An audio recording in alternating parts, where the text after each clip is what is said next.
Good morning everyone. मैं हूं आपकी बायोलॉजी एजुकेटर शगुफ्ता। आज हम जो टॉपिक शुरू करने वाले हैं वो है सेल।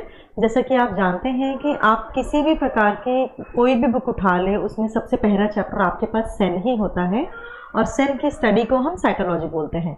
ठीक है, तो हम आज बहुत बेसिक चैप्टर शुरू करेंगे और बहुत बेसिक से ही शुरू करेंगे। हम बिल्कुल कॉम्प्लेक्सिटी में नहीं जाएंगे। जैसे जैसे हम आगे में दूसरे क्लासेस लेती जाऊंगी तो आपको थोड़ा कॉम्प्लेक्स स्टडी कराती जाऊंगी।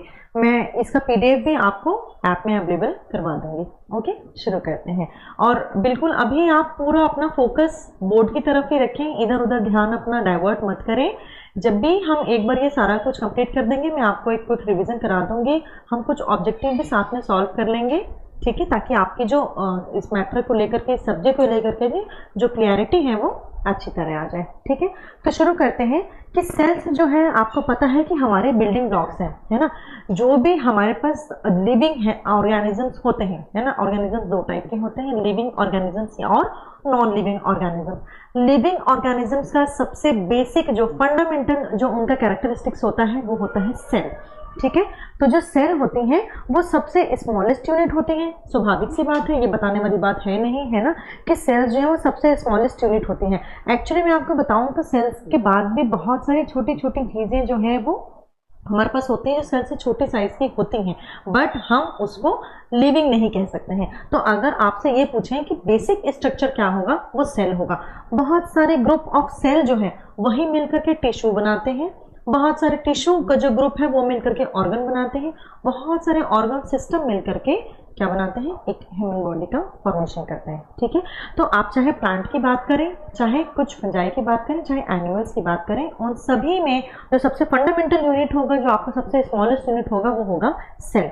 ठीक है, तो अभी यहाँ पर हमने एक दूसरी लाइन जो लिखी है कि सभी लिविंग ऑर्गेनिजम्स जो है वो सेल्स के बने होते हैं। ठीक है, जो मैंने आपको बताया वही चीज यहाँ पर मेंशन है। ठीक है, सेल्स जो है वो वेरी करते हैं अपने साइज में, शेप में और फंक्शन में।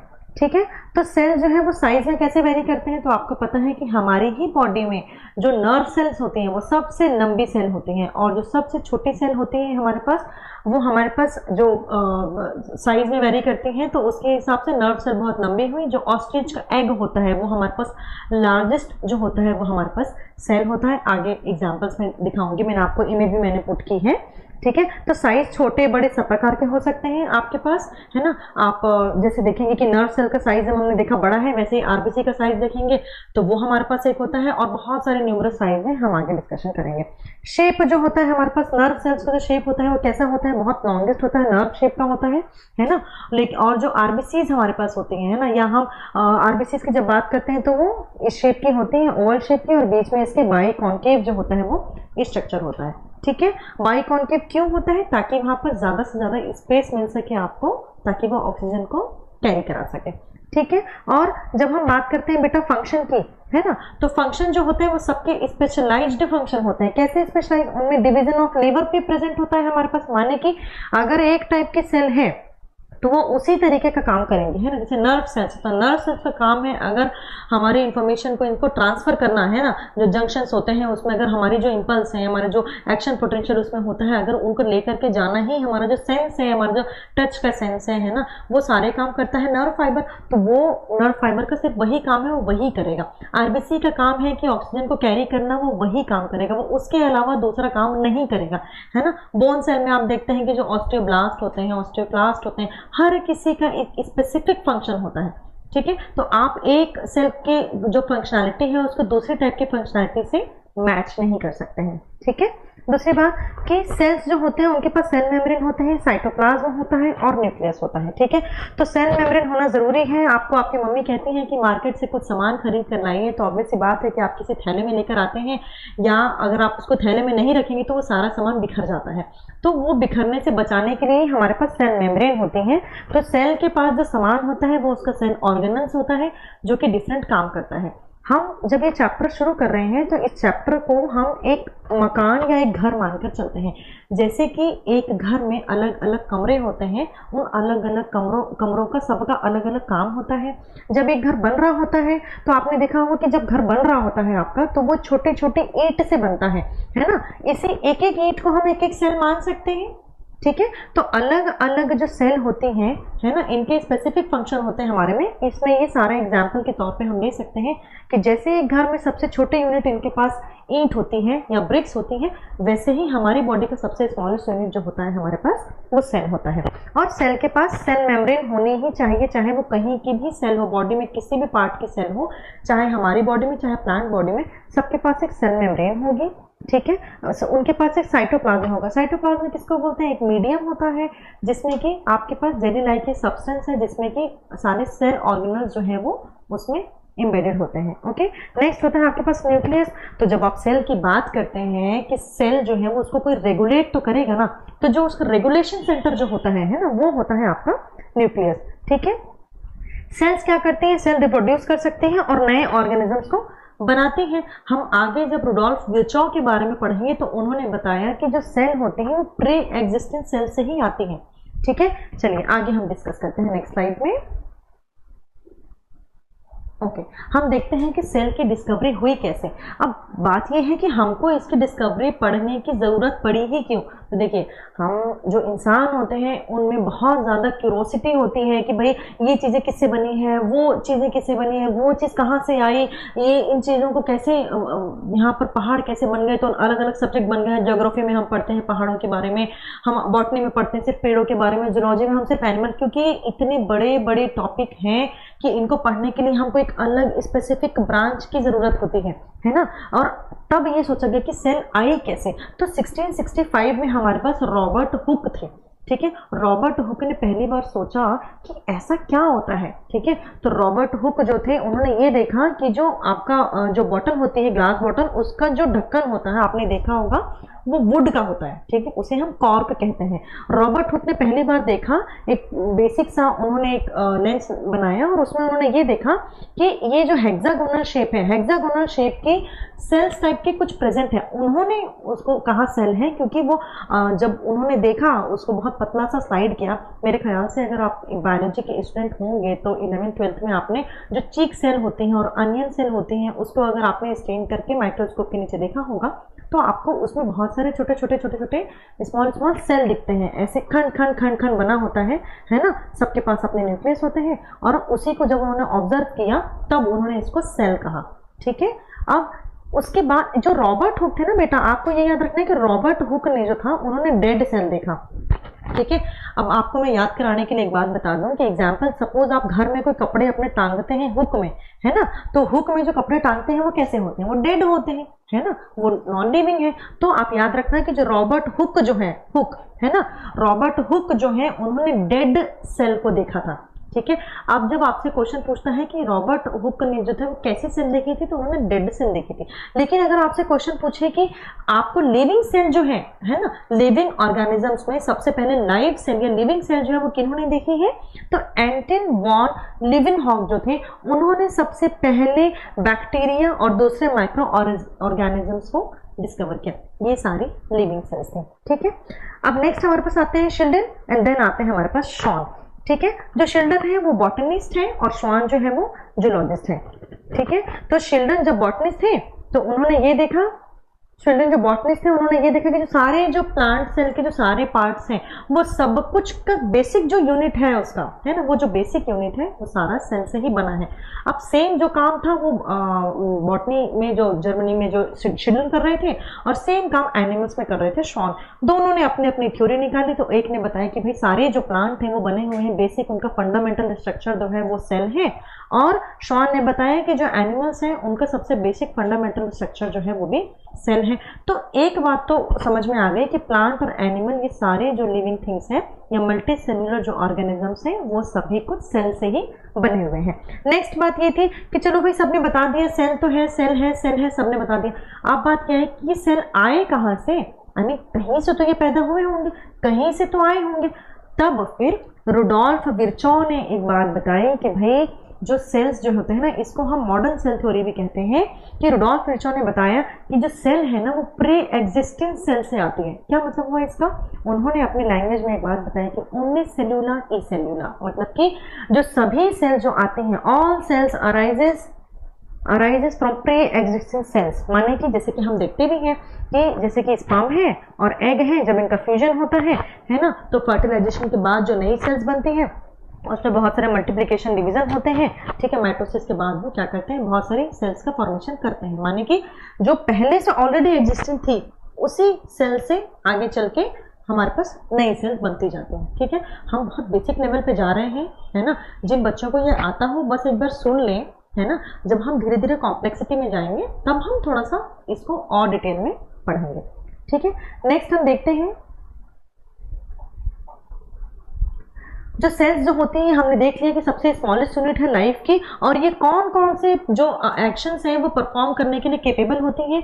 तो सेल्स ग्रो कर सकती हैं, हमें पता ही है। सेल रिप्रोड्यूस कर सकती है। सेल जो है वो किसी भी जो एक्सटर्नल स्टिमुली जो हम देते हैं उसको, है ना, किसी प्रकार का, उसमें ये रिस्पॉन्ड करते हैं, ठीक है। आपने बहुत हॉट टेम्परेचर दे दिया या आपने बहुत लो टेम्परेचर दिया या सिर्फ टेम्परेचर को केमिकल से उनको एक्सपोज अगर करा दिया तो ये सारी क्या करती हैं कि अपना कुछ ना कुछ रिस्पॉन्स देते हैं, ठीक है। बहुत अगर आप हॉट इन्वायरमेंट में देंगे अगर आप साइटोप्लाज्म को, तो साइटोप्लाज्म ड्राई हो जाता है, ठीक है। या फिर आप बहुत केमिकल उसको एक्सपोज कराएंगे तो भी साइटोप्लाज्म ड्राई हो जाता है और सेल्स जो है वो डाई भी हो जाते हैं, ठीक है। तो ये हम देखेंगे कि सेल्स जो होती हैं वो क्या होती हैं, रिस्पॉन्स करती हैं स्टिमुलस के प्रति। दूसरी, ये अपने इन्वायरमेंट में अडॉप्ट हो जाती हैं। अगर बहुत थोड़ा सा फ्लक्चुएशन है अगर एक्सटर्नल फैक्टर का, तो जो आपके सेल्स हैं वो इन्वायरमेंट में अडॉप्ट हो जाते हैं। नेक्स्ट है हमारे पास कि जो अपना जो सराउंडिंग्स है उनकी, वहां से वो एक्सचेंज करती रहती है, जो मिनरल है, आयंस है, विटामिन है, इन सभी का जो एक्सचेंज लगता है ना। अगर ये एक्सचेंज वो नहीं कर पाएंगे तो हमारी बॉडी में तो बहुत सी चीजें हैं जो परफॉर्म ही नहीं हो पाएंगी। फॉर एग्जाम्पल अगर हम लंग्स की बात करते हैं तो लंग्स में जो अल्वेओलाई होता है उसमें आपको गैसेस एक्सचेंज होता है ना। तो ये सारा काम कौन कर रहा होता है आपके पास, ये सारा काम सेल्स कर रही होती है ना। ओके, नेक्स्ट देखते हैं एंटन वॉन ल्यूवेनहॉक। एंटन वॉन ल्यूवेनहॉक, एल से आप याद रखेंगे लिविंग सेल, एल से याद रखिएगा, L for living cells, L for Leeuwenhoek, ठीक है। तो ल्यूवेनहॉक को हम फादर ऑफ माइक्रोस्कोपी कहते हैं क्योंकि इन्होंने सबसे पहली बार बहुत सिंपल सा एक ऐसा स्ट्रक्चर बनाया जिसमें उन्होंने सिंगल बाय कॉन्वेक्स लेंस को यूज किया। इस सिंगल बाय कॉन्वेक्स लेंस से उन्होंने ये समझने की कोशिश की कि क्या हम बहुत स्मॉलर ऑब्जेक्ट को हम ऑब्जर्व कर सकते हैं, ठीक है। तो जब आप फादर ऑफ माइक्रोस्कोपी, आप सब देखिए सेल की स्टडी में माइक्रोस्कोप के बारे में समझना जरूरी है, क्योंकि अभी मैं अगर आपसे कहूँ कि अपनी बॉडी के सेल आप बताइए कहाँ पर कैसे हैं या उसका शेप क्या है, किस टाइप के हैं। सेल बहुत टाइप के होते हैं, आपको पता है, कॉलमनर होते हैं, एपिथेलियल होते हैं। आप किसी हाल में नहीं बता सकते हैं, आपके लिए बता पाना इसलिए संभव नहीं है क्योंकि ये माइक्रोस्कोपिक स्ट्रक्चर है, ठीक है। तो इस स्ट्रक्चर को आप कैसे समझ पाएंगे, आप नेकेड आई से तो नहीं देख सकते हैं ना। तो इसीलिए सेल जो है उसकी डिस्कवरी तभी हुई जब माइक्रोस्कोप बना, ठीक है। तो ल्यूवेनहॉक ने एक बहुत सिंपल सा माइक्रोस्कोप बनाया और उसमें सिंगल जो है वो बाइकॉन्वेक्स लेंस को लगाया ताकि हम इसको सेल को ऑब्जर्व कर सकें, ठीक है। नेक्स्ट रॉबर्ट हुक है, ठीक है। आप आगे चल के कंफ्यूज हो सकते हैं बेटा रॉबर्ट हुक में और रॉबर्ट ब्राउन में, इसीलिए आपको बता रही हूँ कि रॉबर्ट हुक में याद रखना कि एक छोटा सा हुक है जिसमें कि डेड सेल टंगी हुई है, याद रखना, ठीक है, ताकि कंफ्यूजन ना हो आपको। तो रॉबर्ट हुक जो है ना, हम उनको पायनियर बोलते हैं सेल बायोलॉजी में। क्यों बोलते हैं, क्योंकि रॉबर्ट हुक ने 1665 में जब वो एग्जामिन कर रहे थे कॉर्क को, हमने देखा है ना, तो और उसके बाद उन्होंने टर्म जो दिया वो सेल टर्म दिया। मैंने बताया आपको हेक्सागोनल शेप का जो कॉर्क में लकड़ी का जो छोटा सा कॉर्क होता है उसमें उन्होंने देखा, लेकिन वो डेड सेल था, ठीक है। इन्होंने एक माइक्रोस्कोप बिल्ड किया और उसे ऑब्जर्वेशन किया, ठीक है। रॉबर्ट हुक की एक बुक आती है बेटा, आजकल कुछ एडवांस क्वेश्चन आने लगे हैं, उसमें एक बुक आते हैं इनकी, अगर ये पूछ रहे तो आप देख लें, याद रहेगा आपको। माइक्रोग्राफिया जो है वो बुक लिखी थी आपकी रॉबर्ट हुक ने, ठीक है। ये लिखा है बाय रॉबर्ट हुक, माइक्रोग्राफिया इनकी किताब है, ठीक है। ये इन्होंने जो बनाया था अपना एक माइक्रोस्कोप जिन्होंने खुद डेवलप किया था, ये उसके बारे में डिटेल, ठीक है। नेक्स्ट, अब हम बात करते हैं सेल थ्योरी की।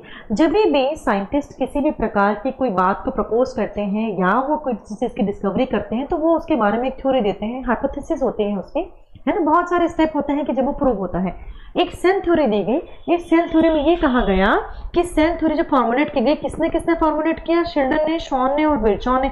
मैंने बताया कि शिल्डन जो थे वो बॉटनिस्ट थे और श्वान जो थे वो जूलॉजिस्ट थे। इन दोनों ने मिलकर के क्या किया, एक सेल थ्योरी दी। इसी में फिर एक जो नेक्स्ट था एड ऑन किसने किया था, विर्चॉ ने, कि जो सारे जो अभी जो सेल हम जो देख रहे हैं वो सारे जो है वो प्री एग्जिस्टिंग सेल से ही बनी है। तो उन्होंने ये बोला कि सारे लिविंग ऑर्गेनिजम्स जो है वो सेल से बने होते हैं, ये हमको पता है। ठीक है, सेल्स, अब ये लिविंग को आपको ये वर्ड को ध्यान रखना पड़ेगा, लिविंग ऑर्गेनिज्म बात कर रहे हैं ना। Cells are the smallest unit of life. ठीक है, सेल जो है वो लाइफ के सबसे स्मॉलेस्ट यूनिट है और सभी सेल जो है arises from pre existing cells, माने कि हमने देखा कि ओमनी सेल्यूलर ए सेल्यूलर वाला कंसेप्ट है। तो ये सारे कंसेप्ट इन्होंने बताए। ठीक है, अब बहुत सारे साइंटिस्ट थे जिनका पूरा कंट्रीब्यूशन रहा है सेल थ्योरी को डेवलप करने में। तो सबसे पहले रॉबर्ट हुक का कंट्रीब्यूशन रहा, जिन्होंने डेड सेल को सबसे पहले देखा और हमें बताया। दूसरी बात लिवेनहॉक, एल से लिवेनहॉक, एल से लिविंग। तो लिवेनहॉक ने क्या किया कि लिविंग सेल्स जो है उनको ऑब्जर्व किया है ना, और उनके बारे में मेटारेंसिस जो है उसको यूज करके उनके बारे में हमको डिटेल बताया कि भाई बैक्टीरिया देखा उन्होंने, है ना, जो वाटर का जो रेन वाटर होता है उसमें इन्होंने सबसे पहले सेल्स को देखा। देन आते हैं शिल्डन, जिन्होंने प्लांट के बारे में बताया। शॉन जो आते हैं उन्होंने जूलॉजिस्ट थे तो उन्होंने एनिमल सेल के बारे में बताया। देन विर्चॉ आते हैं, तो रुडोल्फ विर्चॉ जो थे उन्होंने यही बताया कि all cells come from pre existing cell. Next है रुडोल्फ विर्चॉ, हमने अभी पढ़ लिया, ये सारा कंसेप्ट है ना। ये सेल डिवीजन का जो प्रोसीजर है यहाँ चल रहा है, हम जब आगे की क्लास में सेल डिवीजन पढ़ेंगे तब मैं आपको माइटोसिस मियोसिस सारे कुछ बताऊंगी। ठीक है, तब हम इसको डिटेल में पढ़ेंगे कि जो माइटोसिस होता है वो जो आपके पास इक्वेशनल डिवीजन है, मियोसिस जो है वो रिडक्शनल डिवीजन है। हम आगे की क्लास में इसको डिटेल में पढ़ेंगे। रॉबर्ट जो रुडोल्फ जो विर्चॉ थे इन्होंने ये बताया भाई कि ये जो है ना, ये जो सेल है ये अचानक से हवा में पैदा नहीं हो गई है। ये नहीं हुआ है कि आपको कहीं से जिन मिला है, आपको एक चिराग मिला है और आपने ऐसे उसको रब किया और ऐसे जिन प्रकट हो गया और कहा मैं तो सेल हूँ, ऐसा नहीं होता है ना। तो ये जो सेल है आपकी, ये अचानक से नहीं पैदा हुई है। जो पहले से लिविंग ऑर्गेनिज्म प्रेजेंट है, जब डिवाइड होते हैं या रिप्रोड्यूस होते हैं तभी जाकर के वो नई सेल्स को पैदा करते हैं। ठीक है, नेक्स्ट अब हम ये देखेंगे कि प्रोकैरियोटिक एंड यूकैरियोटिक के बीच में सिमिलैरिटीज क्या है। ठीक है, ये स्लाइड शायद यहाँ पर जल्दी आ गई है, पर ठीक है, अगर है तो हम इसको पहले पढ़ते हैं। देखिए, प्रोकैरियोटिक और यूकैरियोटिक की बात हम करते हैं कि जो प्रो जो है, प्रो मीन्स पुराना। ठीक है, ये बोलते हैं ये खिलाड़ी बड़ा प्रो है भाई, क्योंकि वो बहुत पुराना सा है ना, उसको सब आता है, सारे ट्रिक्स पता है उसको। ठीक है, और दूसरा आता है हमारे पास यूकैरियोट्स। यू मतलब होता है नया। ठीक है, तो नया मीन्स बड़ा सा एडवांस था, कोई एकदम मॉडर्न सा है। ठीक है, तो जो मॉडर्न सा है वो थोड़ा एडवांस होगा, उसमें बहुत सारी ऐसी चीजें भी होंगी जो कि प्रोकैरियोट्स के पास नहीं होंगी। ठीक है, अब फीचर्स में हम देखते हैं कि क्या क्या सिमिलैरिटीज है प्रोकैरियोटिक सेल में और यूकैरियोट्स में, है ना, या उनके सेल्स में।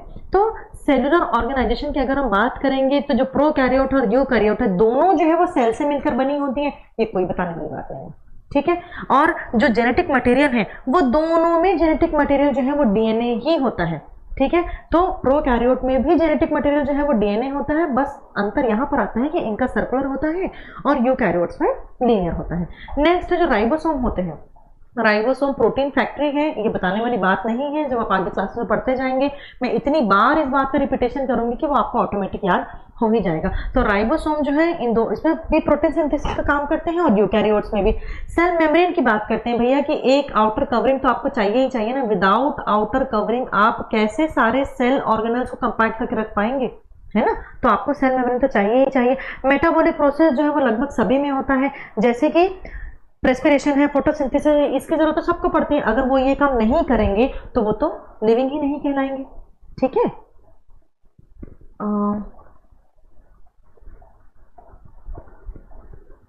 चलिए इसके बाद आगे डिफरेंस आएगा तब हम उसको देख लेंगे, फिलहाल हम उसको कंटिन्यूटी में लाते हैं। ठीक है, हम अब यहाँ पर देखते हैं कि यूनिसेल्यूलर और मल्टीसेल्यूलर जो है उन दोनों में डिफरेंस क्या है। तो यूनिसेल्यूलर ऑर्गेनिजम्स जो होते हैं, अब यूनि मतलब क्या हुआ आपको बताने वाली बात ही नहीं है। यूनि मीन्स वन, मल्टी मतलब बहुत सारे। अब जो सिंगल है ना, कि भैया एक आपके यहाँ काम वाली बाई है ना, वो एक काम वाली बाई आपने रखी है और आप उसको बोल रहे हैं भैया तुम ही सारा काम कर पाए। ठीक है, अब वो काम वाली बाई भी मैं ये नहीं करूंगी, मुझे थोड़ा सा वो भी नहीं पसंद, या मैं ये सारा कुछ कर दूंगी पर मेरे को इतने पैसे चाहिए, तो आपको इसकी सारी बात तो माननी ही पड़ेगी ना। आपके पास एक ही बाई है। ठीक है, अब आपके पास अगर मल्टी सेलुलर ऑर्गेनिजम्स हैं तो आपके पास बहुत सारी बाई हैं। एक ने बोला मैं खाना बना दूंगी, उसने बोला सफाई मैं कर दूंगी, ये सारा काम मैं कर दूंगी, वो तो स्वाभाविक सी बात है कि जब आपके पास मल्टी सेलुलर ऑर्गेनिजम्स हैं इसका मतलब उनका जो काम होगा वो थोड़ा ज्यादा स्पेसिफिक होगा। है ना। और जो यूनिसेलुलर है उनको एक साथ ही सारे काम करने पड़ेंगे, तो जब सारे काम एक साथ करने पड़ेंगे तो ये उतने एडवांस तो नहीं हुए ना। तो नंबर ऑफ सेल्स इसमें कितनी होंगी, सिंगल होंगी, इसमें मल्टीपल होंगी। कॉम्प्लेक्सिटी कैसी होगी, सिंपल से होंगी। इसमें क्यों ही कॉम्प्लेक्स, भैया एक है आपके पास, एक में कहां से कॉम्प्लेक्सिटी आएगी, तो मल्टी में कॉम्प्लेक्सिटी आएगी। ऑर्गेनल्स की बात करेंगे तो यूनिसेलुलर में फिर ऑर्गेनल्स होंगे और मल्टी में बहुत सारे होंगे। फंक्शंस क्या करेंगे, सारे लाइफ फंक्शन जो है वो सिंगल सेल ही परफॉर्म करेंगे, जबकि मल्टी में क्या होता है, स्पेशलाइज्ड सेल जो है वो डिफरेंट फंक्शन को परफॉर्म करती हैं। अब एग्जाम्पल की बात करेंगे तो एकदम छोटू सा है, पिग्गू से कौन होता है, बैक्टीरिया है, अमीबा है, यीस्ट है, सब आपने 9th 10th की क्लास में पढ़ा होगा। आप उसको रिकॉल करने की कोशिश करेंगे तो आएगा, ठीक है।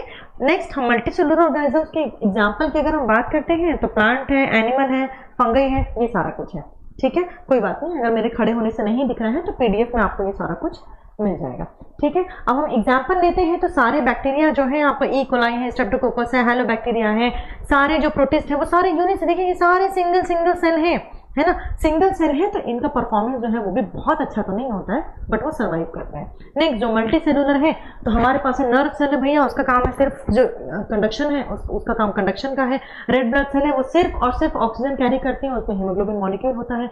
रेड ब्लड सेल को पता है क्या बोलते हैं हम, इरिथ्रोसाइट्स बोलते हैं, है ना। फिर स्मूथ मसल्स में जो सेल होते हैं उनका काम सिर्फ एक ही काम होता है भाई, कि मेरे को सिर्फ मसल में कॉन्ट्रैक्शन करना है, उसको लेकर जाना है, ऑक्सीजन जो भी है व्हाटएवर, ठीक है। बहुत सारे मेटाबॉलिक प्रोसेस यहाँ पर चलती हैं, है ना, लैक्टिक एसिड का फॉर्मेशन होता है, आपको पता है। फिर हमारे पास एडिपोज टिश्यूज आती हैं, एडिपोज जो सेल होती हैं उनका काम होता है फैट का स्टोरेज करना, ठीक है। ऐसे बहुत सारे फिर आगे जो क्लासेस हैं हम उसमें देखेंगे कि और कौन कौन से सेल हैं। ये हमारे पास एक स्पर्म भी है ना, और ये ओवम है हमारे पास, ठीक है। तो ये सारे जो है ये कॉम्प्लेक्सिटी जो आती है ये मल्टी सेलुलर ऑर्गेनिजम्स की है, ठीक है। बात करते हैं रॉबर्ट ब्राउन की, ठीक है। हमने पढ़ा क्या, रॉबर्ट हुक। रॉबर्ट हुक जो थे वो कौन थे, डेड सेल थे, मैंने बताया डेड सेल के बारे में उन्होंने देखा सबसे पहली बार। अब हम बात कर रहे हैं रॉबर्ट ब्राउन की, तो न्यूक्लियस ब्राउन कलर का है, ये सोचकर आप याद कर लेना, ठीक है। तो इन्होंने क्या किया, सबसे पहले न्यूक्लियस की डिस्कवरी की 1831 में।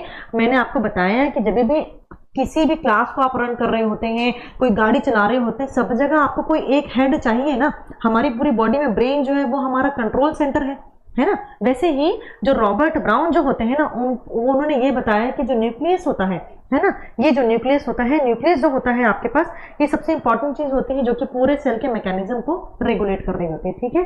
तो ये एक बॉटनिस्ट थे, इन्होंने प्लांट सेल के बारे में बताया।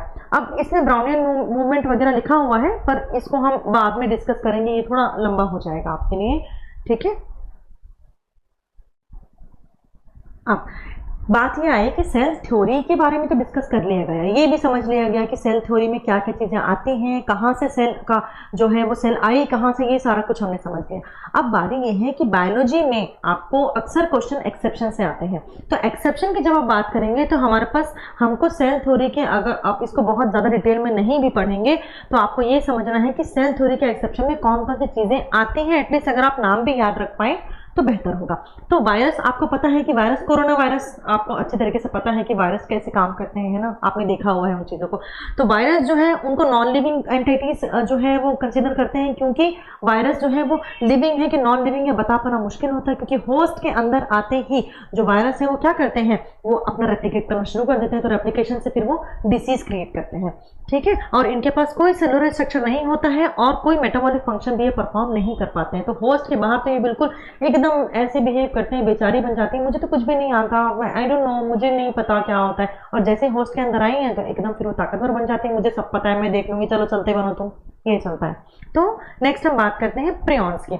तो एक हमको याद रखना है वायरस, नेक्स्ट हमारे पास दूसरा जो आता है वो है प्रियॉन्स। प्रियॉन्स क्या है, प्रियॉन्स एक प्रोटीन इन्फेक्शनस पार्टिकल है, ठीक है, ये इन्फेक्शनस प्रोटीन पार्टिकल है। ये पार्टिकल जो है ना प्रियॉन्स के बड़े खतरनाक होते हैं। प्रियॉन्स क्या करते हैं, जो मैड काउ डिसीज, हमारे पास एक डिसीज आती है, हम आगे डिस्कस करेंगे जब हम एनिमल डिसीज को डिस्कस करेंगे, तो ये मैड काउ डिसीज वगैरह जो है उन चीज़ों को ये पैदा करती है। अमेरिका में इसके बारे में अच्छी खासी रिसर्च हुई थी, हम पढ़ेंगे इसको। थर्ड हमारे पास आता है माइकोप्लाज्मा। माइकोप्लाज्मा क्या करता है, बहुत सारे रेस्पिरेटरी जो डिसीज है ह्यूमन में वो कॉज करता है। तो अभी आप बहुत डिटेल में मत जाए, ठीक है। माइकोप्लाज्मा के बारे में बस आपको इतना याद रखना है कि इनके पास सेल वॉल नहीं होती है, ठीक है, और माइकोप्लाज्मा के ऊपर ही आपको पेनिसिलिन जो है वो काम ठीक से करती नहीं है, क्योंकि उसका जो मैकेनिज्म है काम करने का वो सेल वॉल के ऊपर है, और माइकोप्लाज्मा के पास सेल वॉल नहीं होती है। तो ये तीनों बड़े खतरनाक हैं, वायरस है, प्रियॉन्स है और माइकोप्लाज्मा है, जो कि सेल थ्योरी का एक्सेप्शन है, मानिए कि सेल थ्योरी की जो बातें हैं उनको फॉलो नहीं करते हैं। ठीक है, नेक्स्ट, अब हमने जो उधर यूकैरियोट्स और प्रोकैरियोट्स पढ़े हुए थे उसकी सिमिलैरिटीज पढ़ी हुई थी, अब हम उसके डिफरेंस के बारे में एक बार डिस्कस करते हैं कि यूकैरियोट जो है उसमें अब मैंने बताया यू मतलब नया और प्रो मतलब पुराना। नया मीन्स एडवांस, एडवांस थोड़ा मॉडर्न, तो मॉडर्निटी की सीक्वेंस में न्यूक्लियस जो होता है यूकैरियोट में प्रेजेंट होता है और प्रोकैरियोट में एब्सेंट होता है। ठीक है, और जिसके पास न्यूक्लियस होगा उसके पास उतना अच्छा वो चीजों को ऑर्गेनाइज कर पाएगा। ऑर्गेनल्स में बात करेंगे तो इनके पास मेम्ब्रेन बाउंड होती है। अब मैंने बताया यूकैरियोट है मतलब एडवांस है, एडवांस है तो वो तो बिल्कुल मतलब छोटा मोटा काम तो वो करेगी नहीं भाई, वो करेगी तो बड़े अच्छे से प्रॉपर मैनर में काम करेंगी। तो प्रॉपर मैनर में काम करने के लिए इनके पास जो ऑर्गेनल्स होते हैं वो मेम्ब्रेन बाउंड होते हैं, और प्रोकैरियोट जो होते हैं उसमें मेम्ब्रेन बाउंड ऑर्गेनल्स नहीं होते हैं, मींस उसमें लैकिंग होती है। साइज की अगर आप बात करेंगे तो जनरली यूकैरियोट जो है वो साइज में बिगर होते हैं as comparison to prokaryote cell. Okay, next, DNA जो होता है प्रो यूकैरियोट्स में जो होता है आपके पास लीनियर डीएनए है, मैंने आपको पहले की स्लाइड्स में बताया हुआ है, और प्रोकैरियोट्स में जो सर्कुलर डीएनए प्रेजेंट होते हैं। ठीक है, सेल वॉल जो होगा वो यूकैरियोट में प्रेजेंट, प्लांट और फंगल सेल्स में सेल वॉल प्रेजेंट होती है। पता है आपको कि फंगल सेल जो सेल वॉल बनी होती है वो किसकी बनी होती है? काइटिन की, पेप्टाइडोग्लाइकिन की, सब हम आगे क्लासेस में डिस्कस करेंगे। Cell wall, cell membrane, plasma membrane, ये सब में डिस्कस मतलब आप कंफ्यूज मत होना, मैं आपको उसको बाद में अच्छी तरीके से एक्सप्लेन कर दूंगी। एग्जाम्पल के तौर पे अगर आप देखेंगे तो यूकैरियोट सेल में आपके पास एनिमल है, प्लांट है, फंगई है, प्रोटिस्टा है, ये सारे आते हैं। और अगर आप प्रोकैरियोट्स की बात करेंगे तो बहुत बेसिक जो ऑर्गेनिज्म है आपके पास कुछ बैक्टीरियाज हैं, आर्की बैक्टीरियाज हैं, ये सारे आते हैं। ठीक है, तो ये दोनों अलग अलग क्लासेस है, इसको भी हम बाद में डिस्कस करेंगे। अब अगर आप बहुत बेसिक लीनियर जो हमारे पास फैक्ट है उनकी अगर बात करते हैं तो लार्जेस्ट सेल जो होती हैं वो ऑस्ट्रिच का एग होता है। ये एग वो एग है जो कि गैमेट के फॉर्म में, जाइगोट जो बनते हैं ना उसकी बात कर रहा है, ये है ना, ये गैमेट की बात नहीं कर रहा है, मीन्स ये जो फीमेल ऑस्ट्रिच के एग की बात नहीं कर रहा है, ये वो एग है जो कि ले हो जाता है। तो पूरा अंडा भी एक्चुअली एक सेल ही है ना। अब ह्यूमन बॉडी में जो लार्जेस्ट सेल होता है वो क्या होता है? ओवम होता है। ठीक है, स्मॉलेस्ट सेल जो होती है वो क्या होती है? माइकोप्लाज्मा या पीपीएल, जो मैंने बताया कि बहुत सारे रेस्पिरेटरी डिसीज जो कॉज करता है वो है माइकोप्लाज्मा। दूसरा, ह्यूमन बॉडी में अगर स्मॉलेस्ट सेल की बात करेंगे तो वो स्पर्म होती है। ठीक है, तो स्मॉलेस्ट सेल जो होती है ह्यूमन बॉडी में वो स्पर्म है और लार्जेस्ट सेल है वो ओवम है। नेक्स्ट, लॉन्गेस्ट सेल आपके पास क्या होगी? तो नर्व सेल या न्यूरॉन्स जो होती हैं वो सबसे लॉन्गेस्ट सेल होती हैं। जैसा कि मैंने आपको इस चैप्टर के इस चैप्टर के सबसे स्टार्टिंग में आपको बताया था कि एक घर से अगर हम कंपैरिजन करेंगे तो जैसे घर में वायर लगे होते हैं, है ना, वायर कैसे होते हैं? यहाँ पर भी लगे हैं, बड़ी दूर दूर तक जा रहे होते हैं, घर में हर तरफ जा रहे होते हैं। ये जो वायर है जैसे कि कंडक्शन करते हैं, है ना, इलेक्ट्रिसिटी कंडक्ट करते हैं, सेम वैसे ही जो नर्व सेल्स होते हैं ये भी कंडक्ट करती हैं सारी इन्फॉर्मेशन को। इसमें एक्शन पोटेंशियल वगैरह हम पढ़ेंगे बाद में, उसके थ्रू ये क्या करती हैं सारी बॉडी में। तो पैर में अगर आपको चोट लगी तो ब्रेन तक आपको पता चल रहा होता है कि सारा नर्वस सिस्टम का काम होता है। ठीक है, बहुत ज्यादा नंबर में, माने कि मोस्ट न्यूमरस सेल जो ह्यूमन बॉडी में पाई जाती है वो है आरबीसी, क्योंकि जो आपकी बॉडी में ऑक्सीजन की आपको डिमांड बहुत ज़्यादा होती है और वो आरबीसी में जो होता है हीमोग्लोबिन वो लेकर के जाता है। तो हीमोग्लोबिन का स्ट्रक्चर ये सारा कुछ हम बाद में पढ़ेंगे, है ना। ओके, नेक्स्ट, ये है आपके पास क्या है? आपके पास ये ऑस्ट्रिच का एक एग है। ये है ह्यूमन में जो फीमेल का जो एग होता है यानी कि ओवम जो होता है, ये उसकी इमेज है। ठीक है, ये है माइकोप्लाज्मा। बहुत आपके बेसिक अंडरस्टैंडिंग के लिए मैंने इमेज लगा दी है क्योंकि कई बार इमेज देख के चीज़ें ज़्यादा अच्छे तरीके से याद हो जाती हैं। तो माइकोप्लाज्मा की कॉलोनीज हैं ये।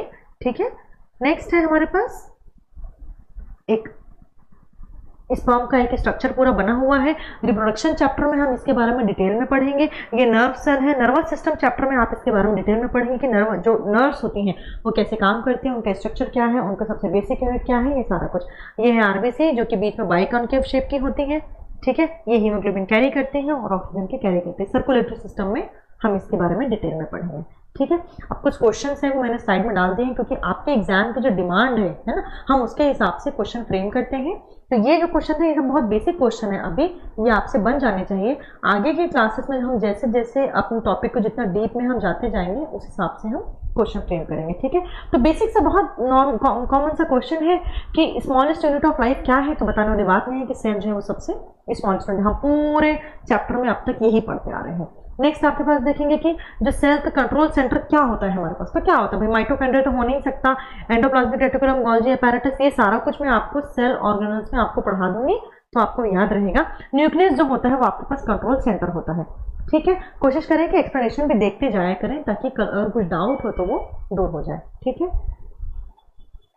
नेक्स्ट है आपके पास जो प्रोकैरियोट्स है उसमें किस टाइप के सेल प्रेजेंट होते हैं, ठीक है। Which type of cells is prokaryotic, okay. कौन से सेल प्रोकैरियोटिक है, प्लांट सेल जो है वो है क्या, एनिमल सेल है क्या, बैक्टीरियल सेल है क्या, फंगल सेल है। आपको पता है कि प्लांट सेल मैंने आपको बता दिया कि प्लांट और एनिमल सेल तो बिल्कुल नहीं होंगे, है ना, फंगल सेल भी नहीं होते, हमारे पास सिर्फ एक ही ऑप्शन बचता है वो है bacterial cell.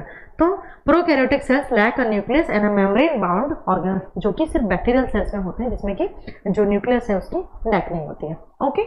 Next, cell wall किसका कैरेक्टरिस्टिक्स फीचर है, वो ये पूछ रहा है कि सेल वॉल, ओके, हम बात कर रहे हैं सेल वॉल की, ना कि सेल मेम्ब्रेन या प्लाज्मा मेम्ब्रेन की। तो अब ये बोल रहा है कि सेल वॉल किसका कैरेक्टरिस्टिक्स फीचर है, ठीक है। तो प्लांट सेल का है क्या, एनिमल सेल का है क्या, बैक्टीरियल सेल का है क्या, या फिर ए और सी माने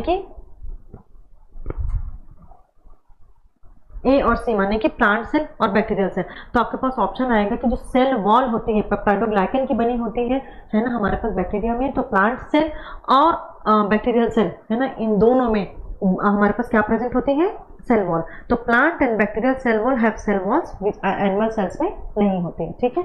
हम कल जब सेल के स्ट्रक्चर पढ़ेंगे तब उस बारे में मैं आपको एक्सप्लेन करूंगी।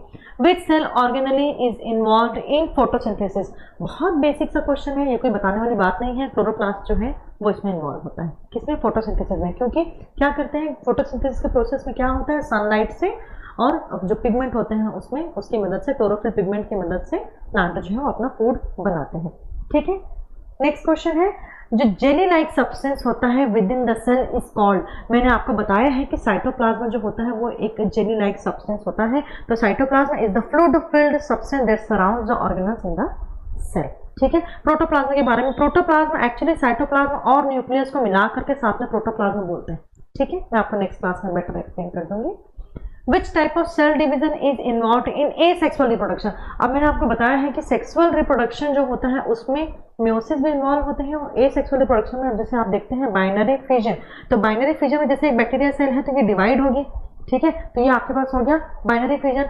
माइटोसिस और म्योसिस, और माइटोसिस जो होता है वो मल्टीप्लिकेशन है और म्योसिस जो होता है वो रिडक्शनल डिवीजन है। जो आपके बॉडी के पूरी बॉडी के जो सेल है उसमें माइटोसिस हो रहा होता है, और जो आपके रिप्रोडक्टिव ऑर्गन है वहां पर जो हो रहा होता है वो म्योसिस हो रहा होता है, ठीक है। जब हम सेल डिवीजन पढ़ेंगे तो इस बारे में डिटेल से पढ़ेंगे। तो बोल रहे हैं कि सेल डिवीजन जो है एसेक्सुअल रिप्रोडक्शन में कौन कौन से इन्वॉल्व है, तो माइटोसिस और बाइनरी फिजन, म्योसिस नहीं हो सकता, वो सेक्सुअल रिप्रोडक्शन में होता है। तो mitosis and binary fission are types of cell division that result in the production of independent identical daughter cells, ठीक है। तो माइटोसिस में भी होगा और म्योसिस में भी होगा कि एक जैसे दो सेल जो है वो प्रोड्यूस होते हैं, ठीक है। Next, which was the first person to observe cell under microscope. अब इसने यहाँ पर कहीं पर भी मेंशन नहीं किया है कि लिविंग सेल की बात कर रहे हैं, डेड सेल की बात कर रहे हैं, इन्होंने बोला कि सिर्फ किसने ही इसने ऑब्जर्व किया। तो आंसर देखिए दिख रहा है इसमें, तो कोई बताने वाली बात नहीं है कि रॉबर्ट हुक इन्होंने दिया। तो Robert Hooke use the microscope to examine cork slide and discover tiny box like structure that he called cells. मैंने बताया कि हेक्सागोनल शेप के स्ट्रक्चर इन्होंने देखे डेड कॉर्क में, ठीक है।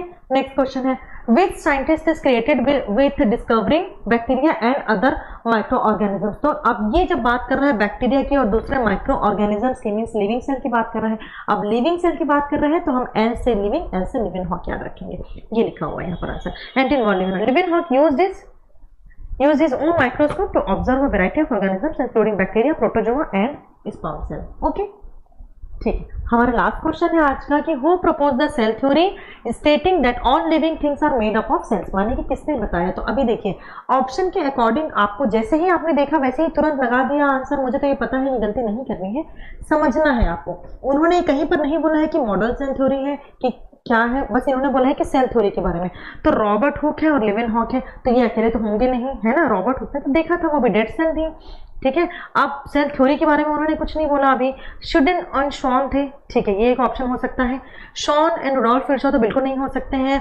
मेथियस शिल्डन और रुडोल्फ विर्चो भी नहीं हो सकते हैं। हमारे पास एक ही ऑप्शन बच रहा है कि शिल्डन और जो थियोडोर शॉन है वही होंगे। वो इसलिए होंगे क्योंकि ये बॉटनिस्ट थे जिन्होंने बताया प्लांट सेल में होता है, ये जूलॉजिस्ट थे इन्होंने बताया कि एनिमल सेल में होता है, ठीक है। अब बात यह है कि इन्होंने बता तो दिया, इसके बाद का ये कंसेप्ट था कि ये सेल आई कहाँ से। जब सेल थ्योरी जो बनी उसका बेस तो इन्होंने ही दिया ना, तो आंसर ए है, बी है ना। तो मैथियस शिल्डन थे और थियोडोर शॉन थे, उन्होंने बताया कि independently propose that all plant and animal are composed of cell, ठीक है। तो आज का हमारा जो बहुत बेसिक सा चैप्टर था वो हमने यहाँ पर खत्म किया है। अब हम कोशिश करेंगे कि थोड़ा और कॉम्प्लेक्सिटी में जाएं ताकि जो एडवांस क्वेश्चन, जो टफ क्वेश्चन आपके एग्जाम में आते हैं आप उसको अपेयर कर सकें, ठीक है। तो मैं उम्मीद करती हूँ कि आपको ये क्लास पसंद आई होगी। शुक्रिया, थैंक यू।